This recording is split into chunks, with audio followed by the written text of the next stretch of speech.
Salut à vous, ici Monsieur Shadow. La seule voix de l'ombre qui vous donne toutes les informations buzz, les actualités, les rumeurs et les non-dits du rap français. Cela fait un moment déjà que MHD a été interpellé par les forces de police, dans le cadre d'une enquête de meurtre d'un jeune homme, au cours d'une altercation survenue à Paris, dans le 10e arrondissement. Suite à cette actualité, beaucoup d'internautes et fans ne comprennent pas les raisons pour lesquelles le créateur de l'Afrotrap a été interpellé, ni même les raisons qui poussent à croire que ce dernier faisait partie de la bande qui a poignardé le jeune homme, après l'avoir passé à tabac. Après avoir mené une petite enquête sur les raisons de l'arrestation du célèbre rappeur, dans les minutes qui suivent, je vais vous relayer quelques faits de cette actualité. Générique.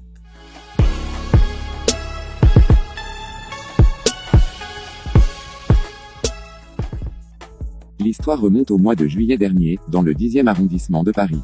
Un jeune homme prénommé Loïc est copieusement tabassé à coups de poing et de pied, avant d'être poignardé à plusieurs reprises, ce qui a d'ailleurs poussé le jeune à rendre l'âme. Ce jeune n'est ni un délinquant, ni un repris de justice, car son nom ne figure pas dans les fichiers de police. Au cours donc de leur enquête qui a duré un peu plus de 6 mois, la police est tombée sur une vidéo amateur de cette fameuse scène, filmée par un témoin des lieux.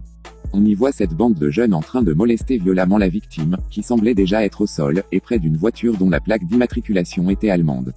C'est donc suite à une recherche effectuée par les forces de l'ordre pour déterminer à qui appartient cette voiture, qu'ils ont découvert qu'il s'agissait d'une voiture de location, dont le locataire n'est personne d'autre que MHD. Et donc, dans le but d'écouter sa version des faits et son degré d'implication dans cette affaire, la police a procédé à l'interpellation du jeune prodige de l'Afrotrap. D'après les informations que j'ai pu recueillir, les enquêteurs avancent l'hypothèse selon laquelle il s'agissait d'un fan un peu trop insolent envers l'artiste, qui a été molesté par l'entourage de ce dernier.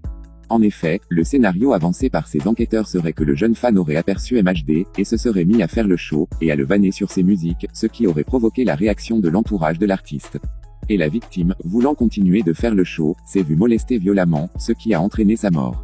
Toutefois, il s'agit ici de simples spéculations avancées par des oreilles proches du dossier d'enquête, car jusqu'à présent, ni la culpabilité du rappeur, ni la présence de ce dernier sur les lieux, ne sont pas clairement établies jusqu'à cette heure, hormis le fait que sa voiture se trouvait juste à quelques centimètres du lieu du crime.